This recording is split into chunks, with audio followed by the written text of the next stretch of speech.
ఇబ్రహీంపట్నం కొండపల్లిలో నిత్యావసర సరుకులు పంపిణీ చేస్తుండగా ఇబ్రహీంపట్నం పోలీసులు అత్యుత్సాహంగా వ్యవహరించారని వరద బాధితులు వాపోతున్నారు. వరద బాధితులకు నిత్యావసర సరుకులు అందకపోవడంతో పోలీసులను ప్రశ్నించగా చేయి విరిగిన యువకుడిపై దురుసుగా ప్రవర్తించారని ఆవేదన వ్యక్తం చేస్తున్నారు. విజయవాడ నగరాన్ని బుడమేర వరద ముంచెత్తి వారం రోజులైంది. ఇప్పుడిప్పుడే వరద ముంపు కాస్త తగ్గుతున్నా ఇంకా లక్షలాది ప్రజలు వరదల్లోనే చిక్కుకుపోయారు. ముఖ్యమంత్రి చంద్రబాబు నాయుడు వారం రోజులుగా విజయవాడ కలెక్టరేట్లోనే ఉంటూ వరద సహాయ చర్యల్ని పర్యవేక్షిస్తున్నారు. వరద ముంపుకు గురైన డివిజన్ మండలాలకు ప్రత్యేకంగా ఓ ఐఏఎస్ అధికారిని నియమించి సహాయ చర్యల్ని పర్యవేక్షిస్తున్నారు.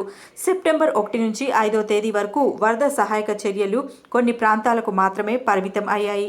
ఇబ్రహీంపట్నం కొండపల్లి ప్రాంతాల ప్రజలకు సర్కార్ నిత్యావసర సరుకులు అందకపోవడంతో సంబంధిత అధికారులపై ఆగ్రహం వ్యక్తం చేస్తున్నారు.